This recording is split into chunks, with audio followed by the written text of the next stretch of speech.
IOVA stock analysis and IOVA stock prediction. What I will be doing here is showing you my exact play with Iovance Biotherapeutics, especially since the price is already melting.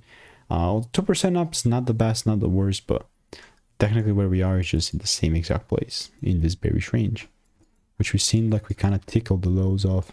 Yeah, we didn't even reach the lows. Yeah, this is sad.